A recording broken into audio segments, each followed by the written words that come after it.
बड़े बड़े फिल्मी स्टार्स और क्रिकेटर्स से प्रमोशन करवाकर रातों रात करोड़पति बनाने के सपने दिखाकर युवाओं को जाल में फंसाने वाले ऑनलाइन मनी गेम्स पर अब सरकार ने ताला जड़ दिया है। महज मनोरंजन के लिए तैयार किए गए ये गेम्स धीरे धीरे ड्रीम 11, फैंटेसी स्पोर्ट्स, पोकर और रमी के नाम पर नशे की तरह फैल गए। लाखों युवाओं को इनकी लत लगाकर कर्ज के दलदले में धकेल दिया गया। कई घर तबाह कर दिए गए, कईयों ने तंगे आकर अपनी जान तक गंवा दी। विज्ञापन के सहारे क्रिकेटर और फिल्मी सितारे भले ही इसे किस्मत बदलने का जरिया बताते रहे, लेकिन हकीकत यही है कि इन प्लेटफॉर्म्स ने धोखाधड़ी और मनी लॉन्ड्रिंग तक को बढ़ावा दिया। अब लोकसभा और राज्यसभा ने promotion and regulation of online gaming bill pass कर इन सभी पर पूरी तरह से रोक लगा दी है। बस राष्ट्रपति के मंजूरी के बाद ये कानून बन जाएगा और रोक लग जाएगी।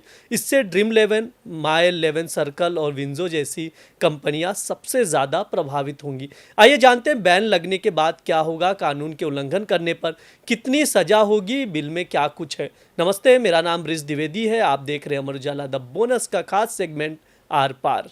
सबसे पहले आपको ये बता दें कि सरकार ने ये साफ कर दिया है कि सिर्फ इन गेम्स को चलाना ही नहीं बल्कि उनका प्रचार प्रसार करना भी अपराध है। जो पहले एड्स दिए जा रहे थे, यानी ऐप, वेबसाइट और विज्ञापन के जरिए लोगों को लुभाने पर भी अब सजा मिलेगी। कितनी सजा मिलेगी वो भी समझ लीजिए। पहली बार अपराध करने पर 3 साल तक की जेल और 1 करोड़ रुपए का जुर्माना लगेगा। अगर आप बार बार ऐसा अपराध करते हैं तो 5 साल तक की जेल और 2 करोड़ रुपए का जुर्माना लग सकता है। अगर कोई ऑनलाइन मनी गेम्स यानी बैन लगे गेम्स का प्रचार प्रसार करता है तो उसे 2 साल तक की जेल और 50 लाख रुपए का जुर्माना लग सकता है।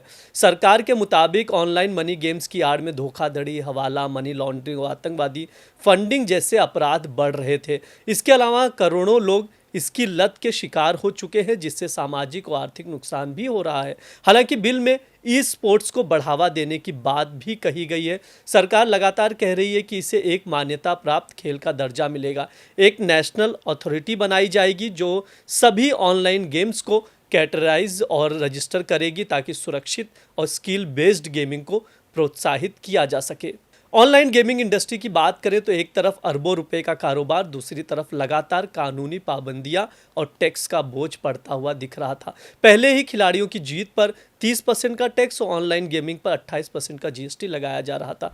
भारत में ऑनलाइन गेमिंग का सफर बेहद उतार चढ़ाव भरा रहा। अब सरकार गैर पंजीकृत और अवैध ऑफशोर प्लेटफॉर्म्स को भी ब्लॉक करने जा रही है। आइए आपको बताते हैं कैसे साल दर साल बदलती रही इस इंडस्ट्री की किस्मत। अक्टूबर 2017 की बात करें तो तेलंगाना ने ऑनलाइन बैटिंग और स्किल बेस्ड गेम्स पर रोक लगाई। सितंबर 2020 में आंध्र प्रदेश ने इस पर बैन लगाया। अक्टूबर 2022 की बात करें तो तमिलनाडु ने ऑनलाइन गेम्स पर बैन लगा दिया था। जुलाई 2023 की बात की जाए तो केंद्र सरकार ने ऑनलाइन गेम्स, हॉर्स रेसिंग और कसिनो को 28% जीएसटी के स्लैब में डाल दिया। अक्टूबर 2023 की बात करें तो गेमिंग कंपनियों ने विरोध जताते हुए टैक्स को अनुचित और नुकसानदायक बताया।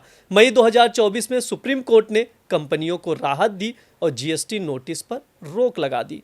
मौजूदा समय में देखें तो 400 से ज़्यादा ऑनलाइन कंपनियां हैं जो सालाना 6,000 करोड़ रुपए का प्रचार प्रसार कर रही है, जिनमें 25,000 करोड़ रुपए का विदेशी निवेश हुआ है, जिनमें से 2 लाख से ज़्यादा कर्मचारी काम करते हैं। साल 2024 में सरकार ने इन ऑनलाइन गेमिंग कंपनियों से 24,000 करोड़ रुपए का रेवेन्यू इकट्ठा किया था। मौजूदा समय में देखें तो 3 ऑनलाइन गेमिंग कंपनियां यूनिकॉर्न क्लब में भी शामिल हैं। यूनिकॉर्न कंपनियां वो होती हैं जिनका वैल्यूएशन 1 अरब अमेरिकी डॉलर या उससे अधिक होता है। वैसे ऑनलाइन गेमिंग पर बैन का सीधा असर लाखों लोगों के रोजगार पर पड़ रहा है। सरकार के इस फैसले से अब लोगों को अपनी रोजी रोटी की चिंता भी सताने लगी है। हालांकि आईटी मिनिस्टर अश्वनी वैष्णव का कहना है कि जिन लोगों की नौकरियां ऑनलाइन गेमिंग पर बैन की वजह से जा रही हैं, उन्हें घबराने की ज़रूरत नहीं है। सरकार का बिल ई स्पोर्ट्स और कैजुअल गेमिंग वेंचर्स की प्रमोशन करते हुए दिखाई देंगे। अगले 3 महीने के भीतर इसके लिए बाकायदा कानून भी बनाया जाएगा। नए बिल के तहत अब केवल सोशल और शैक्षणिक गेम्स को ही अनुमति मिलेगी, वो भी सब्सक्रिप्शन या फीस के जरिए, लेकिन किसी भी रूप में स्टेक या दांव की इजाज़त नहीं होगी। जहां सरकार प्रमोशन और regulation of online gaming bill को युवाओं के भविष्य के लिए ज़रूरत बता रही है।